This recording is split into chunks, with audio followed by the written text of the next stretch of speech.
Hello, and welcome back to the third floor. This is a backyard edition done just below where we are, about 3 levels, and a little like 20, 30 feet to the south end, for sure. This was recorded sometime in June. It was a Saturday, for sure. Leave it up to your, imaginations. I'm with my good buddy Ryan. We have a great conversation. We talk a lot about baseball, longevity for the pod, I guess, and we just have a really good conversation, and we tell a really good story. So prepare for the greatest underdog story of the millennia.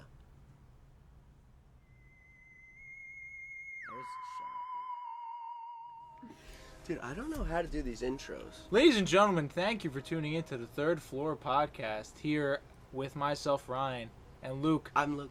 The host with the most. I'm Luke. He passed me the ball, and I was open for 3, so that's why I handled the intro here on a wonderful afternoon here underneath the third floor. On Saturday, June 26th, 27th. Yeah. We'll call it the 26th or the 27th. It's June. It's June. It's June. We're almost halfway done with the year. So, yeah, that's kind of crazy. That's absurd. We're already halfway through the year. Sign me up for Christmas. Let's go. Yeah, dude. We could use Christmas right now. I can't wait for thanks. November and December are some of the best back-to-back months you're going to get because of Thanksgiving and Christmas. People love Halloween, so like some people really go ham. Right, you could even start it there. Yeah. As far back as the end of like October. For me, November and December, I gain about 20 pounds on average. Mm-hmm. And then lose it all, right? But, are you a Halloween guy? It's funny you say that. am You're petrified not. Yeah. of Halloween. I hate every second of Halloween. Yeah, I haven't dressed up since 5th grade when I was Elvis Presley, and that was the last costume. Oh, man. Yeah, I had a feeling you weren't a big Halloween guy. But Thanksgiving, I actually don't love Thanksgiving. No, I'm not against it. You know? I don't hate it. But the food is not my style. Dude, turkey to me is dry. See, like, that's been a serious I like discussion. a turkey sandwich with some mayo on it and stuff, but turkey is dry, I believe. It's been a serious discussion at the household that I go to. I go over to my grandmother's for Thanksgiving, and she's really been like, turkey's a staple, obviously, of Thanksgiving, but, like, she's been really trying to do away with it quietly and just add, like, more meals. It's like sweet potato, the stuffing. Some ham. That's what I basically have, a plate of ham and string beans. Nice. Or whatever vegetable there is. But not a huge fan. I actually want to drop, this was an issue. That cat riding the bicycle over there. Okay. The pinwheel. Yeah. I listened to our episode. I just heard it the whole time. Spinning No in way. the wind. Yeah. That's So crazy. I'm literally just going to drop it to the ground. So I'll tell you what's happening here. Luke is heading over to drop the cat on the ground. It is a fake cat that rides a fake bicycle. He's showcasing it as if he was Vanna White. I can't say what's happening now. Fuck that tripod. And now he's throwing the tripod. Audio only. Okay. Sorry about that. Sorry. You're just making more work for yourself editing-wise at this Right. point. Right. No, I actually will probably just leave that. Honestly, I don't even care. So let's break out into right where we left off last time, and let's hear it from the starting pitcher himself. How did Hawthorne, as a 16 seed, the absolute underdog, a counted-out team, a rag-a-bag bunch of kids, beat the number 1 seed Newton back in 2017? I believe 17 or 16. That's when we graduated. When did I go to school? When school? When school for me? When was I a freshman? Yeah, so like that game was easily the best baseball game I've ever been a part of. For me, that's my probably favorite sports memory. And I like football more than baseball, but that was the best game of anything. Yeah, it was you knew. I've always said this, and I've kept it to myself, kind of, because obviously, like, how often are you gonna bring up a baseball game of high school that happened 3 years ago? But I've always thought this when it comes to that game. We were meant to do something that season because we kept losing. I mean, I think I remember with 3 games to go, our head coach goes to us and goes, "You guys basically have to win out, and we're gonna make it." Then we lost that game. Then he goes, "We still have a chance. You gotta win out." Then we lost that game. We literally lost 2 out of the 3 that we needed to win. Yeah, supposedly needed to win. Yeah. And then we get into the last one, and he goes, "All right, I'm not even going to say it at this point. Just go out." And we won. We made it in as the 16 seed. So you knew at that point that something was up. I think our record was 10-11.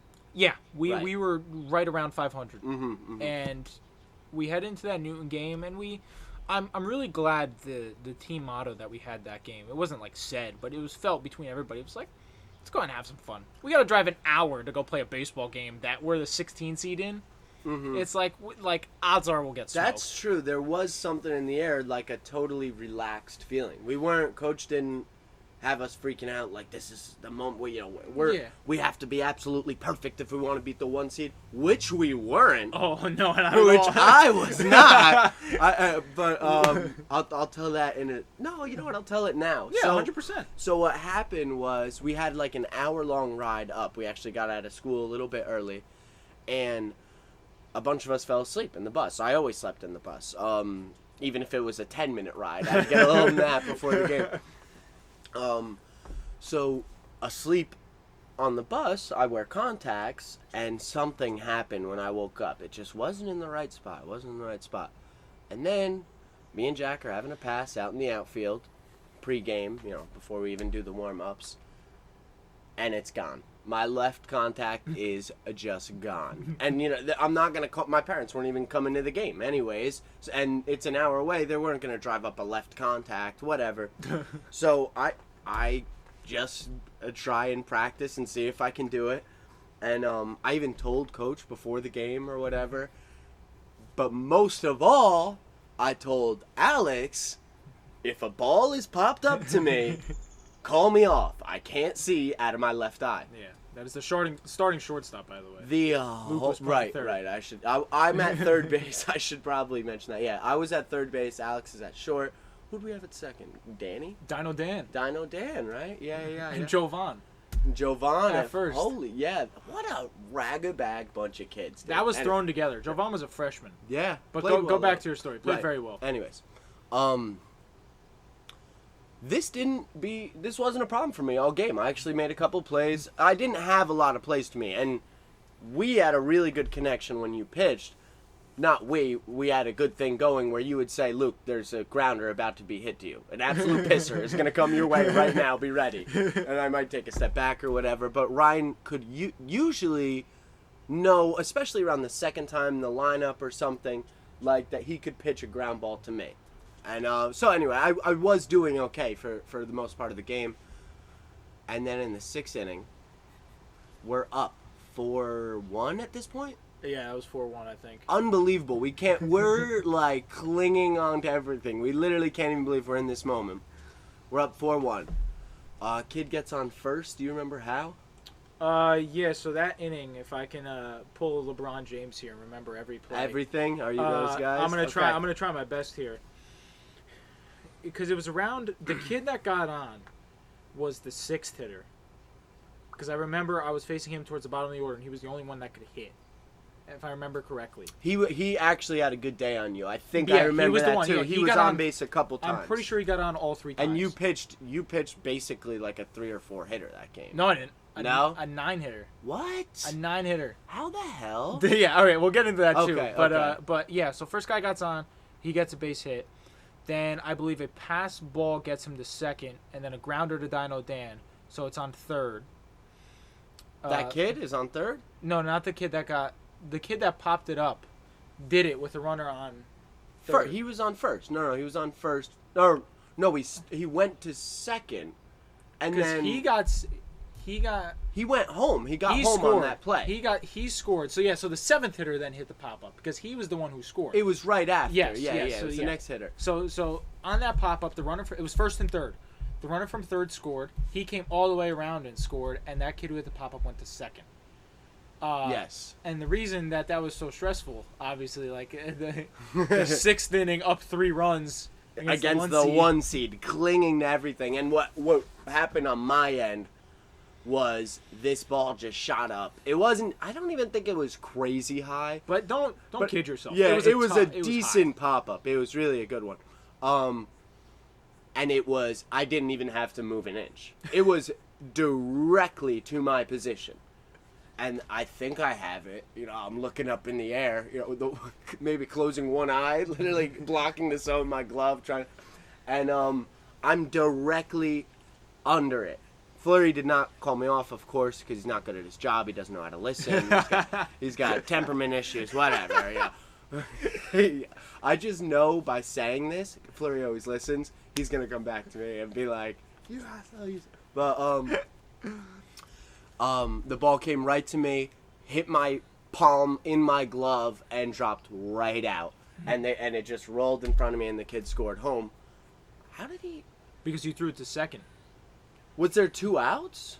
He just ran. I think there's 2 outs. Yeah, and he kept running, but you threw it to second, and then you threw it away. And then he kept coming around. Because I remember Jack had to throw it in.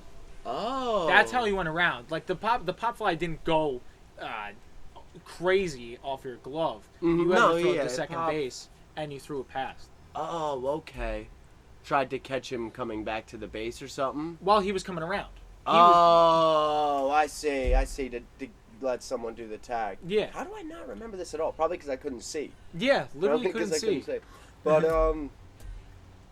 you know, and then what else happened, Ryan? That's what happened with me. But what else happened in this game? So like honestly, to continue on the fact of feeling something within the air. That first inning we go there as the away team, we put up 3 runs in that first inning. Right. And that kind of set the tone, because when you have a bunch of kids who are the 1 seed, and especially as talented as Newton was, full respect to that squad, they're thinking, all right, they're going to lay down for us, we're going to mosey on in, and that's going to be simple. It wasn't. From the get-go, From jump, and it was like our first 3 hitters, hit shots, Desmond, yeah. Yep, and we let them know that, like, all right, listen, like, we may not be here for all 7 innings, but for this first one, you're gonna have to play. And to play they did, and thankfully enough, it was one of those things where that day, it was the perfect point where my mindset of pitching worked well, I guess, with everybody else's mindset for the game. My mindset of pitching was always, go out there, do a job. I've thrown the ball over the plate 18 billion times in my career. Nothing changes depending on who's on the other end of it. And so that's what it was. There's no pressure. It was a high school baseball game. I know there's bigger things in life besides a high school baseball game, and I treated it as such. And it was cool to go inning by inning, and it was fun because the moment that stands out for me the most, where I knew I was going about everything the right way in that game, was when Joe Vaughn, who was playing first base, he went to me in the 6th inning. After all that crazy stuff happened, after the inning, he goes, like, you still calm? You still good? And I was like, yeah. Like, dude, I'm just pitching a game. Like, it's nothing crazy. You didn't feel the 16-1 in that moment. No. You had a very, very special way, Ryan, actually, at that age.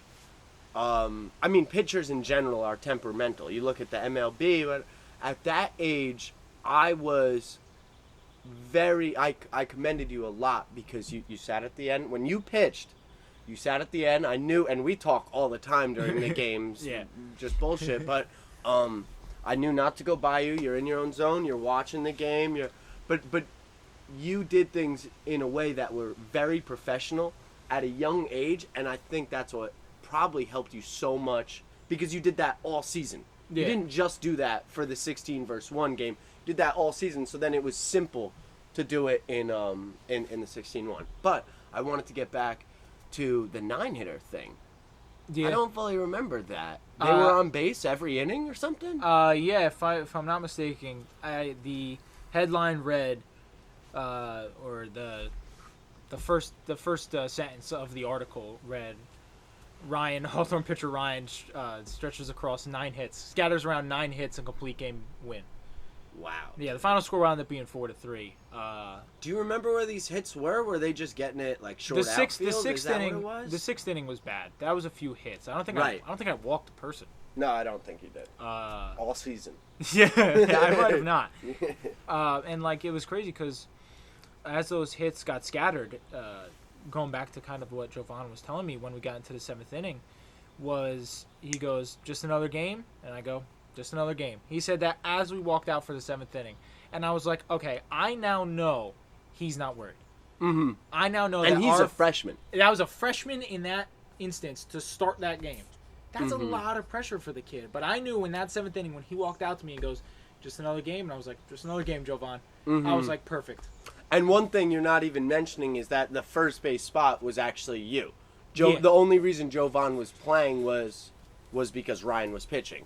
So he really had to step in new as well. And he actually played well all game. I remember Dino. Everyone other than me.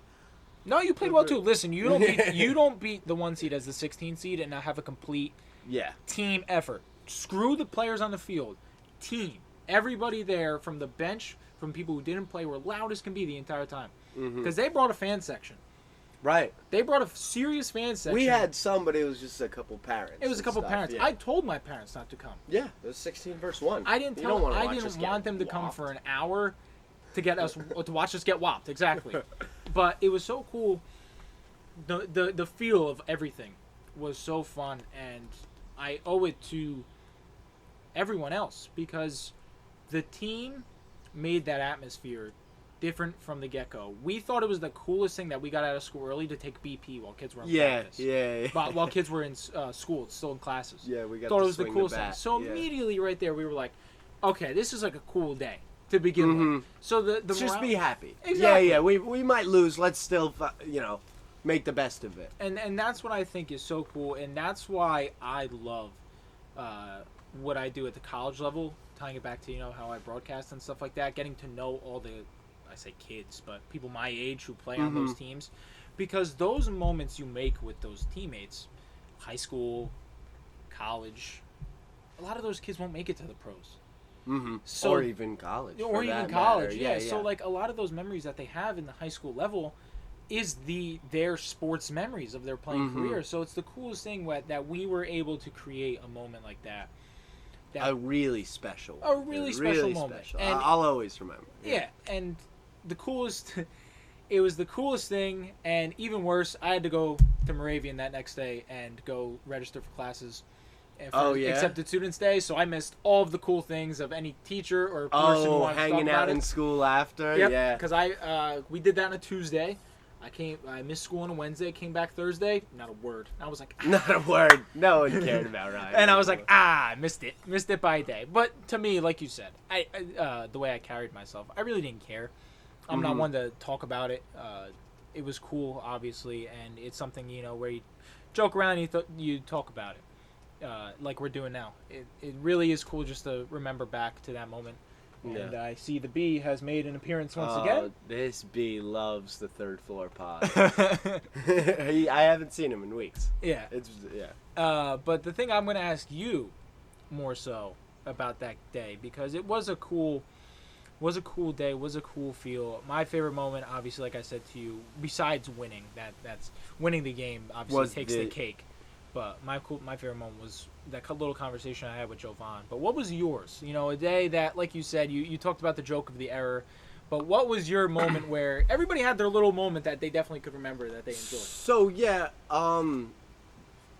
for me, the whole game, like you said, I guess to pretext a little, how we were talking about how you're kind of a professional all season, I was also just kind of like a hype type of guy, Yep. And I was never ever a guy to like come down on teammates or anything like that. I was always I feel like I was a good guy in the clubhouse. 100%. 100%. And for me, I never liked being like a weakness or anything like that because I wanted to just work for the team, whatever.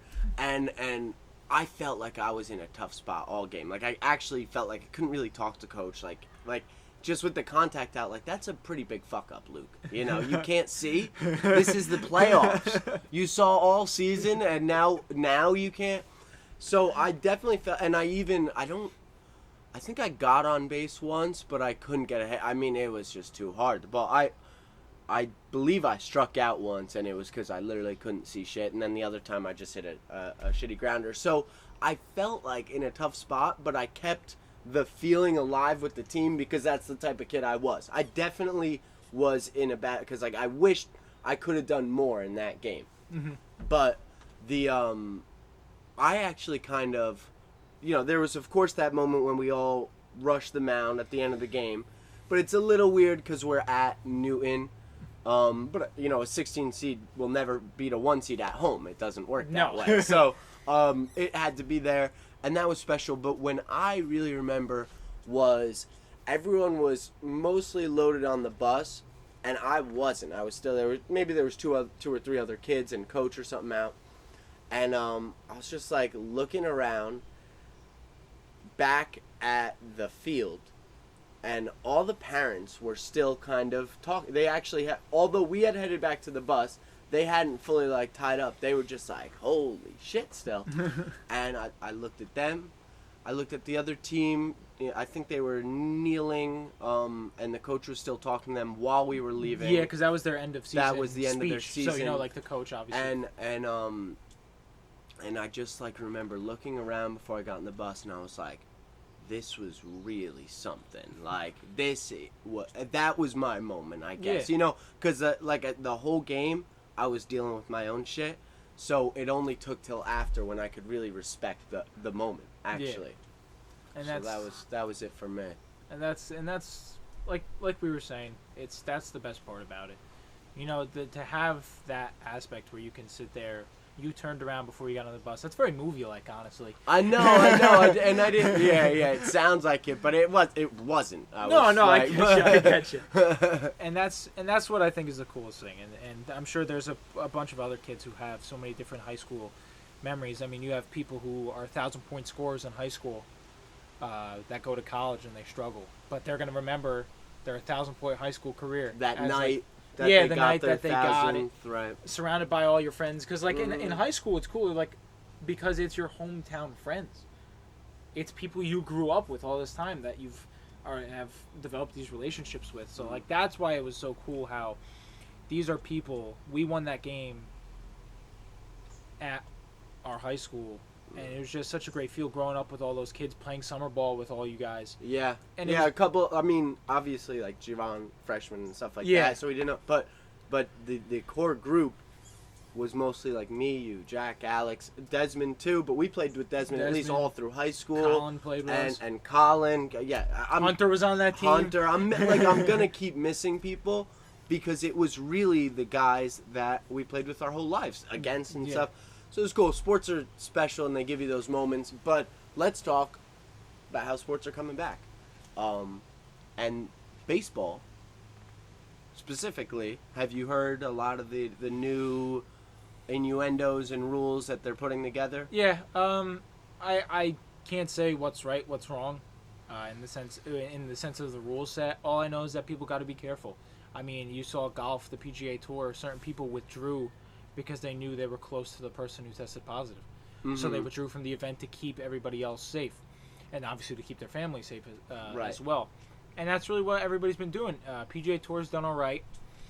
The Premier League's been fine so far since their resumption. Well, I mean, backing away from COVID, though. Forget, No, but I'm saying in the rule sets. Mm-hmm. And that's what I'm talking. I can't talk about the disease. I don't know anything about it. I'm just saying in rule sets, the way they're kind of keeping everybody in a bubble.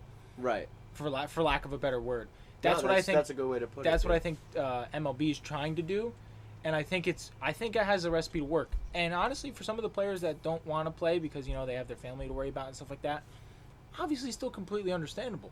Mm-hmm. It's gonna be a weird season. This season will go down in history, whether the MLB wants it to or not. Oh, it will be. It is so strange. So do you know exactly how they have it set up now? Because I do know. I believe it's testing once every... No, not the testing. See, that's what I mean. Not COVID. Oh. I mean, the amount of games, who 60... they're playing, and everything. You're good. I think some moth flew into me. 60 games. They're only playing, kind of their coast, right? So what they're going to do, and this is why the Mets are Like, it's going to be 60 games, 40 games right in your conference. So we'll play 40 times the Braves, Nationals, Marlins, and Phillies, which is a dirty conference. 10 games each against those teams? 10 games each, and now guess what? Oh, word. The remaining 20 games, Okay. so we're the NL East. Yeah. To make it interconference, we're going to play the AL East for 20 games. Gosh. The Yankees, the Red Sox. Sox, the Rays, the Blue Jays. And I will even go out on a limb and say the Orioles are a tough game. It's hard. It's weird. For the Mets, easily. No, honestly, that is a young and talented team. I don't want to get into it too much. Trust me. They just suck at pitching, which obviously is a huge aspect. Yeah. But they have, I believe his name is Hansel Alberto. So good. He hit above 300, I believe. Anthony the Phillies are real young, too, and good. Yeah, exactly. They actually, weren't they looking at maybe this being a really good year for them? There's a lot of teams that are playing with a lot of confidence or planning to go into the season with a lot of confidence. Because, at 60 games, like, you have to when think, I first heard 60, I thought, oh, Mets might just win this whole thing. Exactly. 60 games is exactly when we do good. And then it's 2 weeks before the All-Star break and we fall apart. Exactly. Literally. That's why that's exactly what a lot of teams are going to go in thought process-wise. Like, if you're a Marlins fan, you're thinking, we always suck. That's what you're thinking. But in 60 games, you catch lightning in a bottle. Yeah. You go in a quick 15-game span of 10-5. And now you're leading the league. And just like that, you start your season 10-5 ahead of the division. Yeah. So, like, it opens up for so many different teams to possibly make a mark in this shortened season. Yeah. It's strange. It's really like anyone's game. Yep. Even though it doesn't seem like it, but you don't need 162 games worth of pitching anymore. You don't need... Actually, the baseball analytic guys are probably having a field day trying to figure out exactly what the best way to run a team now is for 60 games versus the same people. There's... Now you can really almost build your team to defeat your conference, too. Yeah, right? your Because that's division. 40 of the games. If you can own your division... Of course, this isn't an every year thing, so you're not going to make a team by design, but it totally changes everything, and baseball is all about every single statistic and how they can use it in their favor, and you can throw all that out the window from last year or from all the years before. Yeah. Because this is totally unprecedented. Yep. Which is pretty cool. Yeah, it's cool. It's an interesting I actually like it. I actually kind of like it. It might even be like a change for the future with baseball with a shortened season. I could see it. If people really like it, maybe not 60 games next year, but maybe not 162. Yeah, it gives you that first look, and I remember they said this on PTI. It gives you that first look where they're like, what does a shortened season look like? I think the biggest problem is baseball is trying too hard to change the game to make it more appealing for the viewer instead of fine-tuning what they already have. In the sense of, like, athletes that are kind of like the poster boys for leagues. Lamar Jackson. You see Lamar Jackson, you see a Ravens game on television, you're watching. That kid It's exciting. That kid is exciting. That kid Right. is absurdly talented. You want to watch. Mike Trout in Los Angeles. Best baseball player in the world, without a shadow of a doubt right now. If he gets a TV game, it's 10 o'clock. East Coast people can't watch him. You need to, like, LA people are not going to be upset if there's a 4 o'clock baseball game, so the East Coast gets Mike Trout at 7 They're o'clock. probably not, in LA, probably not even going to the game. Most show up, like, if you watch a Dodgers game, Dodgers, yeah. most show up by the third inning. Fourth, Third, they fourth don't inning. come right away because Yeah. of the start. So, like, that's the thing. Like, obviously, Angels fans are a bit more baseball fans. Dodgers are, like, the celebrity team It of really LA. is, yeah. And that's not poo-pooing the diehard Dodger fans, because there are people who love that team, obviously. But it's more of like they fit in kind of like the Lakers. like a Lakers, like a New York Knicks, in the sense of like you go to that game because you want to go to Madison Square To the Garden. Dodgers, yeah. You want to go see the Knicks. You don't want to see. Whereas they're more baseball-y for the Angels, yeah. For the Angels, and you could say the same thing. Like right in LA, there, like the Lakers are the Dodgers, and then the Clippers are more like the Angels. Yeah, they've always. You know what I mean? The Clippers have always needed good basketball to get people to come. Exactly. That's a really good way to put it. Yeah. And it stinks, obviously, like when you have like the luxury of New York, which is so different from LA, is the luxury of New York is everybody's an actual fan. Most New York Yankee fans that you call like the front runnery kind are not from New York. Mm-hmm. You find somebody in New York who's a Yankees fan 9 out of 10 times. Or honestly, I'd go on a limb. I'll say 10 out of 10 times. I would agree with you totally. Yeah, I think the Yankee fans in Jersey give Yankee fans a bad look, but for the most part, up in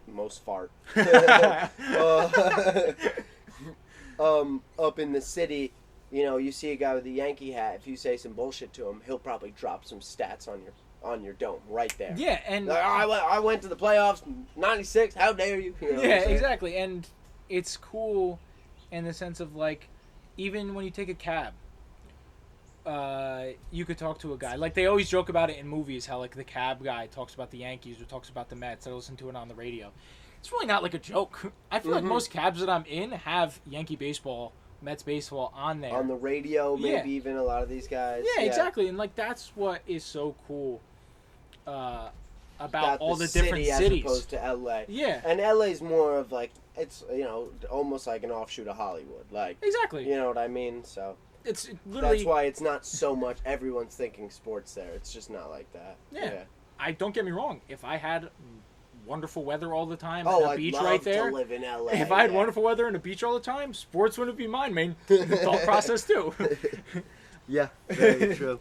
Actually, so you definitely, I would think you'd know more than me about the whole cheating scandal too. In baseball, like this going back to the Astros. Oh yeah. And I don't know. I do know about the Astros. What happened with the Astros? I've seen that stuff, but I've seen other names connected to it, like Boston and actually the Yankees, whatever. Do you know anything about that? Yankees is like newer stuff. I feel like they're just kind of throwing names in there. Boston, I knew because Alex Cora. He did a totally separate thing with like someone. What's the Apple Watch called? Is there a name? I wanted to call it. It's an Apple Watch. It is called Apple Watch? iWatch. Dude, I wanted to say iWatch so badly, and it just didn't sound right at all. But he did something with the watch. Where it got like buzzes or something. It was so something. I didn't really know the ins and outs of the Red Sox scandal. Obviously, the Astros one was what was on TV every single day on ESPN. What is so weird about that they don't talk about is that, I mean, I guess they do because I've heard it somewhere, but it's not heavily talked about, is that apparently the MLB was told. You know, like before the playoffs, before the whatever, that the Astros were doing this. And there was proof, there was receipts, there were pitchers around the league complaining for over a year that they knew the Astros were doing something. It's interesting. If that is the case, I didn't hear much about that actually. No. It's interesting if that's the case. A lot of pitchers were apparently had literally sent reports. Not a lot, I don't know, but I remember hearing 2 or 3 names. Of course, I can't remember them now. This was a while back already. The whole scandal is over with at this point. But I have a question for you then, to kind of tie it into like the new season that's coming around, and talking about that scandal, the cheating scandal. Question for you: do you think now those players are actually going to struggle, or do you think a guy like Jose Altuve, a former batting champion, do you think he's still going to hit 300? 300? Yeah, I bet you Jose Altuve hits 300 without that. The thing is, it actually it's a huge help. Let's not get anything twisted. If a changeup is coming and you know it's coming, dingers. You know what I mean? Like that, it's a huge difference. But at the same time, and this is almost like the same discussion you could talk about with steroids. At the same time, the guy's still got to hit the ball. Yep. You know, Yep, and then that's the thing, like, which is so crazy. Like, they're super talented. That new guy that they got, I love. Jordan Alvarez is literally Jordan. That's his name. unbelievable. Unbelievable. That What guy, position? First, he plays the outfield, but he DHs more often than not. Dude, I've never seen a smoother swing. In like somebody, in the people that are playing now, there's somebody that has just such an effortless swing and hits nukes. Yeah. Dude, he hit a ball. Dude, exit velocity is like the newest thing, and every kid's got it. Oh my god, every kid. That's the thing I hate the most about baseball. I will honestly say, is it's not so much in other sports. Like that's why I love watching football because people dissect the play. They don't dissect the pass rush numbers. They don't dissect the statistics. Like people love to dig into the statistics. Like I remember I saw a post of Derek Jeter because I believe it was his birthday a few days ago, or something like that. Where he I didn't see anything. And he said the post said like happy birthday to one of the, if it was his birthday, I really don't know. But I was talking about how he's like one of the greatest shortstops of all time because he's like number one in almost every offensive category. Right. And somebody goes like, also shout out to the worst defensive shortstop of all time. And I was like, dude. And then somebody goes like, well, yeah, his WERE, and like I was like, oh my god, his WSOP is lower compared to all the other. And I was like, stop throwing letters at me. Tell me, watch a play, watch a game. Derek Jeter diving into stands with bloody noses, making plays. Dude, I did love Derek. Dude is not the worst fielding shortstop of all time. Don't give me numbers. Don't give me. And they will watch a game. I have seen those threads. The Derek Jeter is whatever, is a wash. That like whatever, he's a product of the Yankees or something. And then they show WSOP, RBAT, TM, HTML. Dude, I can't stand it. I read there's this Mets fan account that I followed that I unfollowed very quickly after I got into this discussion with him because he said batting average is an important stat. Well, it's not, Ryan. And I was like, it goes like, how could something that judges a home run and a single be a valuable stat? As the same thing be a valuable stat? And I was like, oh, he got on base. So therefore, it's the same stat. Yeah. And I was like, I just can't fathom. He hit the ball, got a hit. I don't care if it's a bloop. I don't care if it's he hit the ball, nobody touched it, he got the first base, second base, or third base. Right. And I was like, how can you not? Something that counts for the Triple Crown isn't a valuable stat? And I was like, is the Triple Crown going to be changed to WSOP? And that's the same one I keep saying. And that might even be for pitchers, actually. Yeah, honestly, the biggest thing... I don't know. I don't know either. All the times I see these things and I have to literally Google, like that acronym to figure out what the hell it even means. And that's the thing that bugs me the most, is like, that's why sports is so hard to enjoy sometimes, because like 90% of these sports shows that you watch or listen to are like, well, yeah, but he hits 42 of his last 97 with runners in scoring position, and I'm like, I don't know why I just gave you this accent in the retelling of the story, but that guy, no, who's the guy with the one? I literally Kirkjian, maybe? Did I sound like somebody? No, Tim Kirkjian doesn't sound like No. Who's the guy that's got like kind of a nasally voice? Like people do make fun of Tim Kirkjian's voice because it cracks all the time. Oh, People do those impressions. I love Tim Kirkjian, by the way. Like literally before the game, there's this one guy who always comes up and he's like, so here, it's Tuesday, May 4th. Braves are playing the Orioles. In the last 10 games where the Braves played the Orioles on a Wednesday, and the sun set to the northwest, the Orioles have the edge. It's like, so expect a big one out of the Orioles. And it's like, the sun. What are you talking? None of the players were paying attention to the day of the week or what. It's so ridiculous.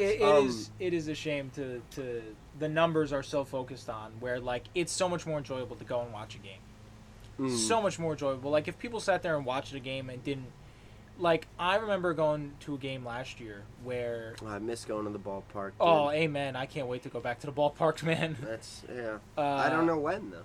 Who knows when? But it's the luxury of being able to go to it before you can kind of think back to it.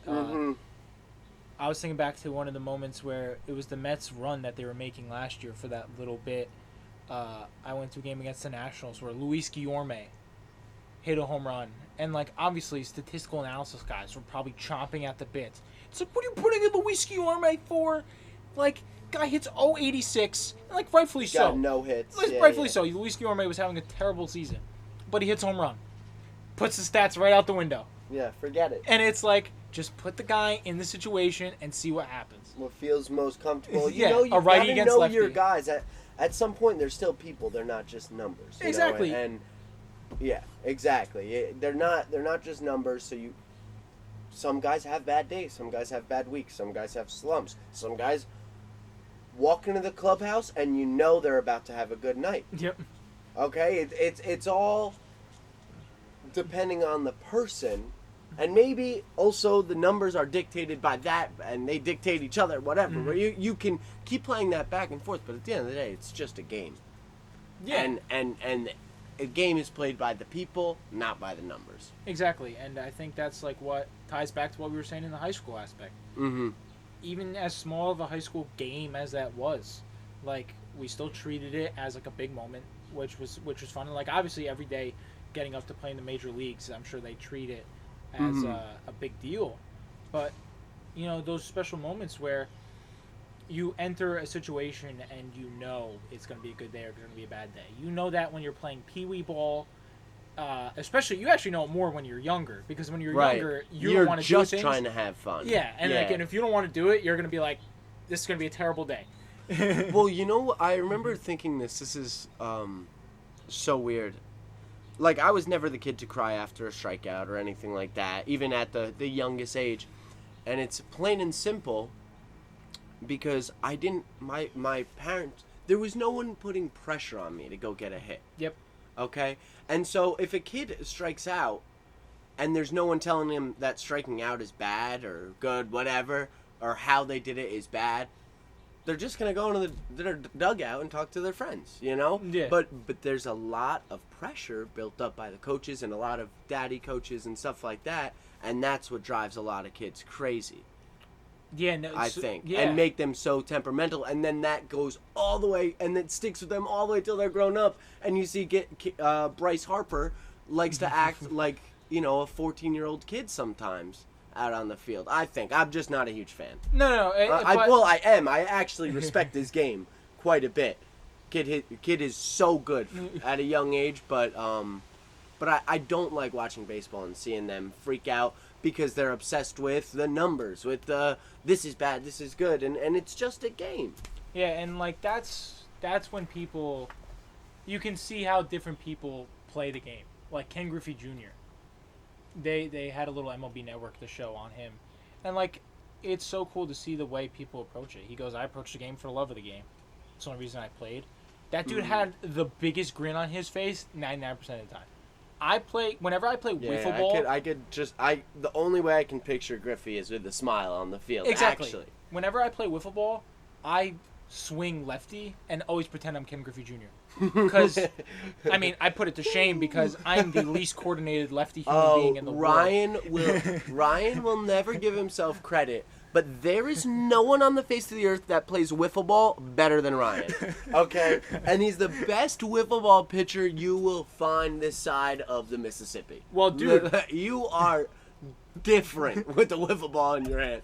You pitching for wiffle ball blows that 16 versus 1 game out of the water, that stupid 9-hitter. What a shit pitched game.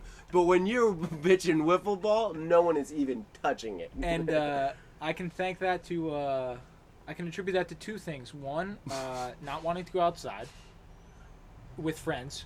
Okay. Because I didn't want to go outside with friends, I went outside for about 30 minutes a day and threw wiffle balls at a chair. And let me tell you, that's the only reason I'm disgusting. Your hard work and determination. Dude, it was 100% repetition of wiffle ball. Of wiffle ball. And it's so sad. But I owe it to YouTube videos as well. That's where you got the curves. Dude, I watched this kid throw some dirty pitches, Ryan. I watched this dude throw knuckleballs for like 5 days. I rewatched the same video. And I was like, I just don't understand how he does it, like the rotation of the arm, and like I was like writing down notes, and I was like, why is my wiffle ball not breaking the same way as his? And I was like, you know what? I'm just gonna throw it. I'm just gonna add it. I'm just gonna add a knuckleball to my repertoire of wiffle ball pitches. Dude, that's so funny. How good you are. Freaking wiffle ball.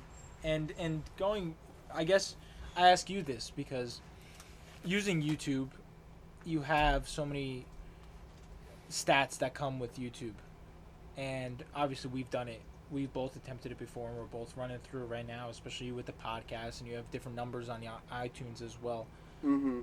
I'm curious for you. I have a question for you, and I'm curious how a lot of other younger content creators may feel. When you post a new video, would you rather have on a new video 150 views and a viewer retention, say this runs for an hour for argument's sake, a viewer retention of 5 minutes, or would you rather have 20 views with a viewer retention of 45 minutes? So, definitely the second one. Definitely that. To just plainly answer your question, but I'm really glad you actually asked something like that because, I guess what I want here is longevity and something that I can and shape as I go and roll with the punches and make it better every episode, however that works. And that's part of the reason I'm not marketing. I don't have a social media for the podcast. Because for me, in certain ways, actually you could go buy them. You could actually go buy views. You know what I'm saying? Yeah, literally. In certain ways, and I could get real people to listen for something, and I could clip up moments and do different things, and I will, and these things will come. But I want a slow gain. I really do want, 1 or 2 subscribers a day makes me very happy. If I got 100 subscribers, Ryan, tomorrow on YouTube, I'd freak the fuck out, and I'd be super nervous to do my next episode. 100%. So that's kind of why I have no interest in blowing this thing up. Okay? I want it to be the trickle. I want, someone to say, oh, I like this shit, listen to it. Maybe a week or 2. Maybe they don't like it and forget it. Maybe they like it enough to tell their friends. And then that's over a month. That's 7 kids. You know what I'm saying? Who liked it and 3 who didn't, like whatever. But I'm not obsessed with having everyone in the world see my face right now. Yeah. That's not the point. That is definitely not the point. I want it to be something, actually, like for longevity reasons. I'm working at the diner now. I don't know what I'll be doing in a year. I don't know. Hopefully I'll be doing some stand-up comedy again when that's allowed to happen and shit. But if I build this now, nice and slow and real, I'll be able to do other things and then just come back to this super easily. It'll be very. Whereas if I build a show for the thousands of followers that just came in yesterday, and I build a show for them, I'm now kind of stuck to that thing, right? Because they came for that in that moment. But if people slowly trickle in, they're like, I like what this kid's doing here, and I want to see more. I don't know what more is, but if you to pull people in by the thousands, it's got to be, check out the Third Floor podcast. We got this, and this, and it's epic for this amount of time, and that's why you should watch. And it'll convince a bunch of people, but then now I'll have to put out that product, a similar product every time, and I don't want to be tied to that, I guess. Yeah, and going off that, I think that thought process is a good one, because if you have, obviously neither of us any young content creator or any beginner content creator is not going to be upset if they see 1,000 subscribers in their inbox the next day. And right. I know it's not a bad thing. Yeah, yes. And I know that's not what you meant. But the thing I will say that is so interesting is when you get 1,000 new subscribers, the big push makes you think, okay, what is the new content I want to focus on? When you have the tinier subscription numbers, it makes you think of the content more in the sense of you've posted what 14 of these? No, this podcast will be number 11. Number 11. Yeah. So Which is awesome, dude. I don't care. I'm so proud. 11, like, you know, I was so nervous about the first one, and here I am. We're just rolling. But go on. No, but that's exactly what you want people to feel. The just rolling aspect of it all. Mm-hmm. You have posted 11. When you have the tiny additions to the subscription, the subscription box. So say like this month, you end this month with 10 new subscribers. You have those 10 people who came on throughout the month because of the newest podcast. They know what the upload schedule is going to be like. They've seen it in past weeks. But they're not going to be worried about what's next. They're going to wait. What they are going to watch, though, is the old videos. Right. 1,000 people come on. The quick push is, okay, what's this guy going to do next? I enjoyed this video. What's he going to do next? And so, like, that's what's so hard. Because there was a guy I watched on YouTube. I've never felt... I don't know what happened to him. I literally don't. His name was Red Keymon on YouTube. Dude, let me tell you. The best content I've ever seen in terms of GTA. The best content I've ever seen. Funny stuff. Not yeah. even funny. No? It was genuinely the most impressive, well thought out original content I can give anybody credit for in the entirety Really? of GTA. There's a lot you can do in GTA, so I can only imagine what you're kind of referring it was to. stunts and tricks on bikes and stuff like that. Did it. He had 4.5 million subscribers from 9 videos. Wow. 9 videos. How long are these videos? Some were like 10 minutes of tricks, some were 4 minutes of tricks. Wow. Everything dude. he did was perfect, and I can't stress it enough, but I don't know what happened to the guy. I don't, or the guy or girl. Maybe that was just him. Maybe that's all he wanted to do. Yeah, and honestly, you can have people on YouTube. You could search up his name and see, do some research on him. I was just enamored with him, or him or her. Whoever posted I'd it. actually be interested to watch some of those. I used to like a lot of GTA content, and it just shows the pressure. A lot of guys, like, it's funny how I watched an old Vanos Gaming video. Oh, I see what you mean. He was posting this, and he was at a couple hundred subscribers or something like that. And then he shut up. And then by the time he got to his 7th, 8th episode, all of a sudden there's millions of subscribers. And think about the pressure, right? For that, especially when you only put so have much thought into it before. Like, now it's like, okay, am I doing the right thing again? Is this next video going to be the one that they... Exactly. And especially think about it when you have 9 videos. People who subscribe through the trickle-down effect aren't going to go back and watch the same video 15 times when you only have 3 videos posted. And the next video needs to hit. Yeah, exactly. Whereas if the trickle thing, if there's 200 videos on my YouTube and the next one sucks, get over it. You know what I mean? Like, there's plenty more behind, and there will be more the next day. You know what I mean? But when you're doing probably multiple weeks into one video, that's a lot of pressure. Yeah. Like, that's a lot of pressure. And it's crazy that you're putting on yourself for, well, I guess not for no reason, but yeah. Yeah, and it's funny, like, the way people look at it, in the sense of, I watched an old Vanos Gaming video where, you know how, like, people in YouTube comments or Instagram comments always get pissed off when somebody talks about themselves? Like, oh, check me out. Oh, check this out. Right. And honestly, I can't get mad at people when they do that. You got to try your best. To promote yourself? To promote yourself. It's something I've already had a weird... Even just telling people what other applications you can get us on, like Podbean, Apple Podcasts, and YouTube. But... even that much, like, writing it down, I was like, I'm gonna say this, like... It's super weird, and it's crazy because, like, you watch those people... I was on Fortnite yesterday. Oh, wait, to tie back the video, the Vanos Gaming video, you had a dude that had 300,000 subscribers. His Black Ops 2 emblem was subscribed to my YouTube. Yeah. So, like, even then, a guy who has 25 million subscribers now was self-promoting himself through an emblem in a COD game. And that's, like, too much for me. I don't like guys like that. But personally. in the end, the whole point of it that I was trying to make is the route to get people to watch is so different. You can take so many different ones, and that's the beauty of content creation.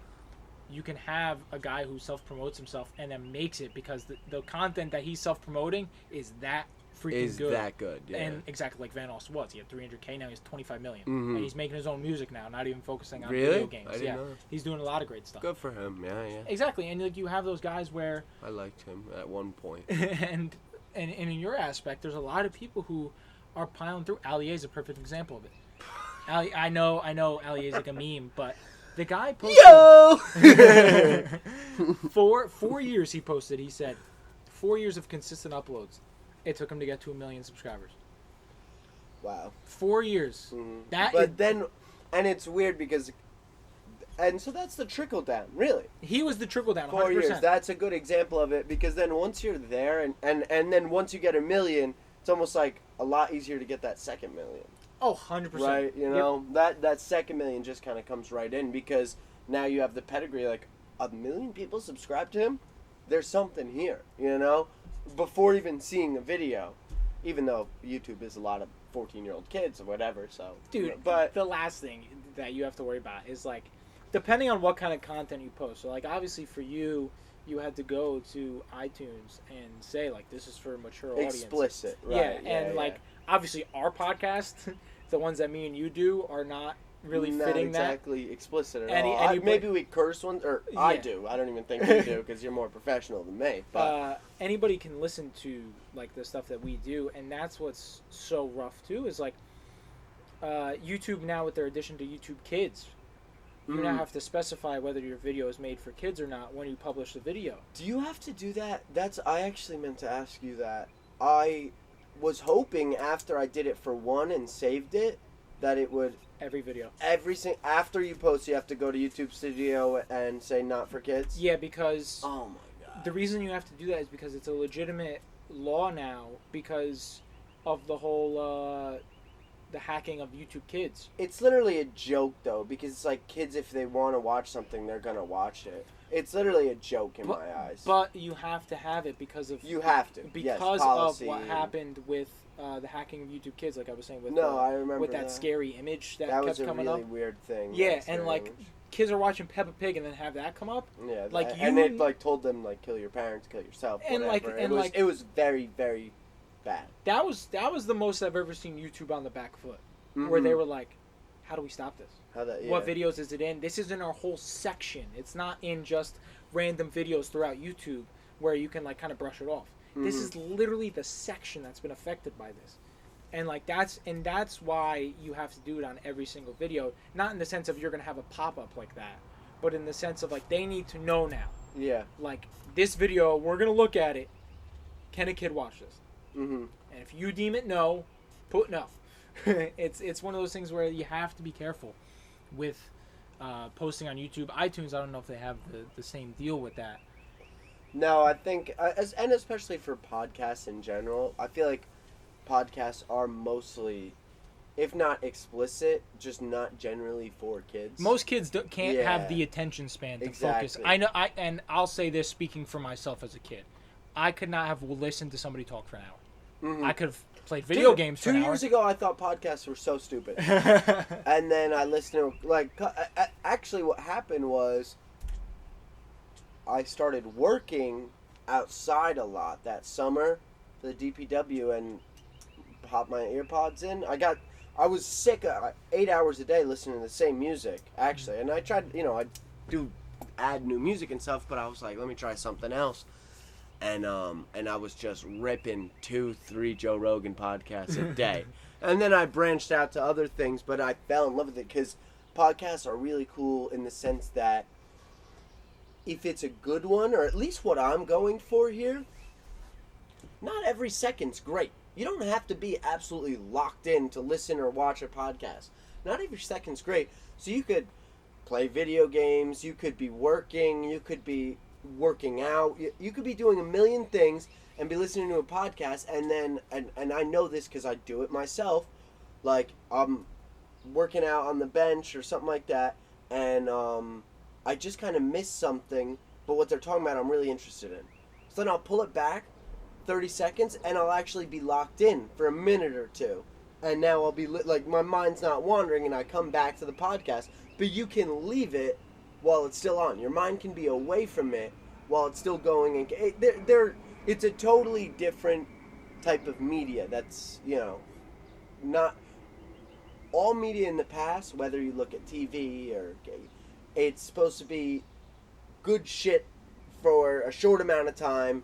Keep the monkeys happy and dancing. You know what I'm like, the people watching just happy the whole time, and make it loud so that people respond well to loud shit. Like, they try to run the numbers on the best way to make a sitcom, make whatever, and podcasts just totally slash all that in half because it's just two dudes talking in my backyard. Yeah, it's a whole different breed of content creation where you almost can't compare it to anything else. You can't. You make a gaming video. The closest thing would be radio, but radio is still like TV in the sense where they need to fit as much good shit as they can in between the ads or something. Dude, you know what I mean? If you leave a second of dead air on a radio broadcast, people are clicking off. You leave a second of dead air on a podcast, people are like, all right. Whatever, they might not be paying. You can leave like 10 seconds. I mean, that's what from listening to my podcast, already, like that moment where I pulled up the pinwheel, I already in my head don't think I'm editing that out. If it's stupid enough, I will, but I don't, because podcasts, it's also like, when you make it cut like that, now there's a disruptance in the continuity of the episode, and now that catches the eye of a viewer more than me actually doing that. When you're listening to a podcast, like, if there's a cut in the audio or something like that, just a little quick thing, I always catch it. If I'm listening to someone else's mind, I always catch it, and I'm like, what happened there? You know, what's going on there? But with the podcast, if someone walks away for 5 seconds, and they even say, like, oh, I gotta do this, whatever, I'm like, no problem, man. It's like I'm hanging out with them. I'm like, yeah, you're fine. Go ahead. Yeah, dude, go walk away. So I don't think things like that are an issue at all, and actually are almost more authentic in the thing. Because it's really, we're just sitting in my backyard. Yeah. This isn't a show in the sense. Nope. I've attempted to do a show. Mm-hmm. Attempted. I do it every time I broadcast. Yeah. And it is, it obviously is a different feel. I try my best, though. That's the one thing I feel like a lot more sports broadcasters can do, or maybe that's just something I think I could bring to the table that's different than a lot of other people, is an authentic feel. Like, I love the best sports broadcasting, or I think the best sports broadcasting is when somebody can make you feel like they're just having a conversation with you. Gary, Keith, and Ron, the guys who do the Mets broadcasts, love them. Yeah, they're one of the best in the league, actually. And we're not just saying that as Mets fans. They're really good at that. They're literally like you are sitting there in the booth as a fourth guy, BSing with them about the game. Mm-hmm. And that's the feel that I think attracts so many viewers. Let me ask you, so kind of as we talk about how you basically do a show when you go broadcast, how hard is it for you to be you? Because you know what you have to say and stuff. You have to, especially as a guy who does play-by-play instead of color. Of course, you're gonna be yourself. You gotta be. Yeah. But play-by-play, do you feel like Ryan sneaks out in moments, or you're Ryan the whole time doing play-by-play? So this is gonna be like a deeper answer Mm-hmm. than you would have expected. But it works both ways. Short answer, no, I don't feel like it's a struggle to get myself in broadcasting because of this exact thing. I suck sometimes at being myself. So why would I suck at being somebody else? If I'm going to suck at broadcasting, I'm going to suck as Ryan at broadcasting. That's just the way it goes. I'm not going to go down trying to be a professional version of myself. Trying to do an imitation of what your mind is made up as the perfect play-by-play guy. Yeah. I'm not in a million years am I going to go. That's a really smart thing, Ryan. Like, fail as you. You know what I mean? Exactly. If I go down as a sports broadcaster, if my career ends because I'm not good enough to continue, I want to go down as me. Mm-hmm. I'm not going down as the imitation that my mind has put on And that's also more closure too, right? In the because say you do something that's almost not you. It's almost like a made up version of you. Yeah, like get too excited at something, or like get too excited all the time, and people are like, "Why is this guy constantly screaming?" Or even if some people like that you're always screaming, now you always have to do that, and that's not you, right? No. That's the made up you for this thing, and a lot. I mean, that's half of the friggin' the news, the morning news. These people are like. Sometimes I think about the morning news. I'm like, the hell do you do it? You're not yourself at all. I mean, you're totally you because you're dressed your way and stuff like that, and you're still a person. But they're just reading off a prompter, turning when the producer says turn your body. It's all so scripted. It's like it feels so fake.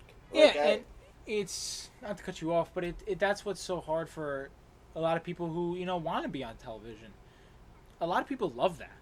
A lot of people just love being the person that delivers you the news. Just being on TV. They don't like even the news. They don't even care about what they're saying. Yeah, they're just so happy that they're in front of the screen because to them, they made it. And honestly, to those people, kudos. Good for you. I remember when I mean, not that I'm so grown up more than you, but there was a time in my life where I was pretty young, but and I'm talking shit about the morning show now, but there was a point in my life where I wanted to be that person, actually.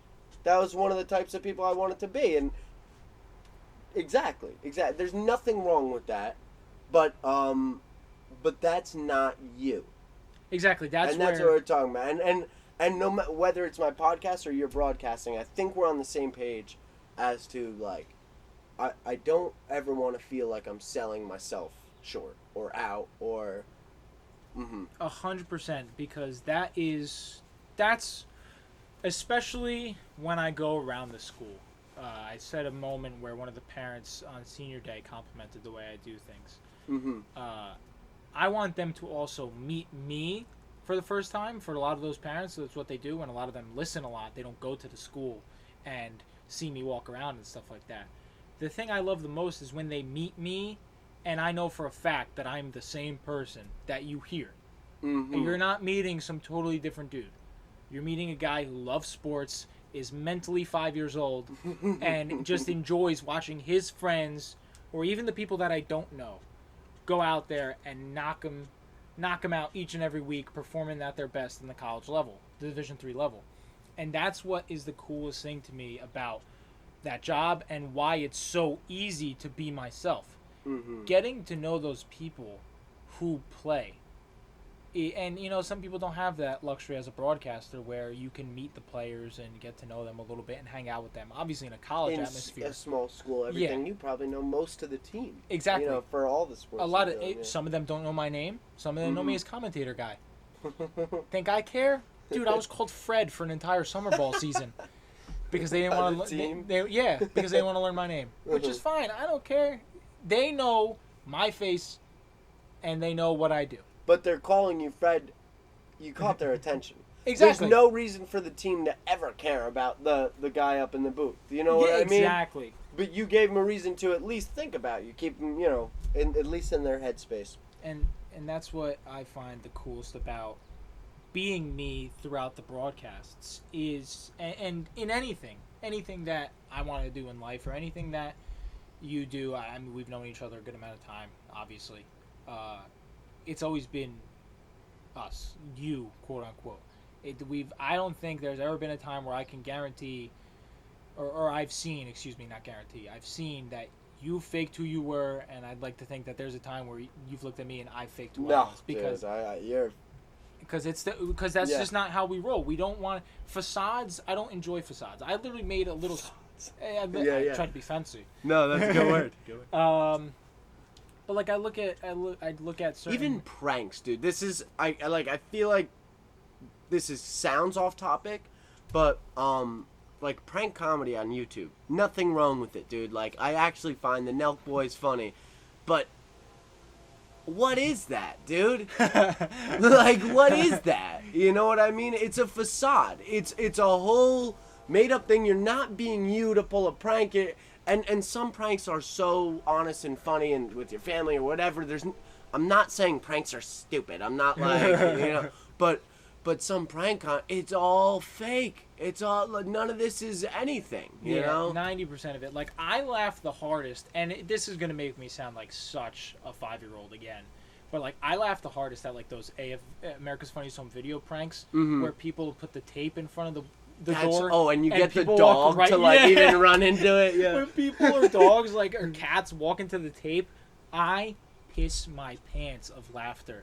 I think it's so simple and so funny. Like, I don't need this elaborate, thought-out thing of a prank. I don't watch any prank content. I don't. I just don't find it enjoyable. Yeah, I don't either. But once again, like you said though, to each their own. If you love prank content, that's always something I want to, like, remember myself too, because it's hard. Sometimes things piss you off, and you're like, "Why are people doing that?" Yeah. But you gotta remember, like, let people do whatever the fuck they want. That's how I feel. Especially with what they want to watch on YouTube. Right, people are watching it. Yeah, you know, maybe I think the pranks are stupid, but it's got a lot of views. A ton of views. It's actually a huge market, and actually, there's a million idiots. I shouldn't say that, but there's a million people who are just like, oh, I know I can, like, make some money off YouTube if I just start doing pranks. Yep. Like, it's a huge market for that, which is weird, but listen, but that's the luxury of the entirety of YouTube. There's so many different strands of YouTube. Like, there was a guy back when PewDiePie was knocking it out of the park, like he always is on YouTube. Where I would always look up, like, top 10 most subscribed channels on YouTube, and there would always be this guy Hola Soy German underneath. What? Him. I think it's Hola Soy German or Herman. I don't know if it's. Hi, I'm German. Something That's like what that. It is. I think. So, like, his channel would always be underneath PewDiePie's, and obviously, I had never seen any of his content. I would love to, and I clicked on it. Obviously, I didn't understand anything that he was saying. I don't speak more than one language. I'm barely smart enough to speak the English language. The English language challenges me. Yeah. But when I watch his content, like, it's something I've never seen on YouTube, obviously, because you're gonna get recommended videos that are more around your what you watch. Yeah, obviously. your I just get all liked gaming videos and stuff like that. But I watch his content, dude. Couldn't understand a word he said, but I understood what the appeal was. That dude's excitement level was through the roof, and it just radiated. You couldn't even understand a word, and you were with him. Right? I was with him, yeah, 100%. I was so excited about everything. I haven't watched his content in forever. I haven't. But for that moment where I looked up who he was and found out who he was, I was enamored. Wow, the Spanish PewDiePie. Hola, he really is. He really is. 100%. I'll have to check I wonder him what out. he's at. Actually, before you look it up, we're over an hour here. Actually, a little bit longer than our first one. We're hour 10, and I want to call it here. I think an hour is a good session. But one thing I've been working on is taglines for an outro. I don't know if you have anything to bring, but I just like doing, like, okay, this was the third floor. Thank you, everybody, for listening.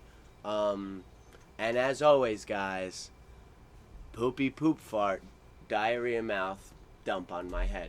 Dump. Dump. Done. Done.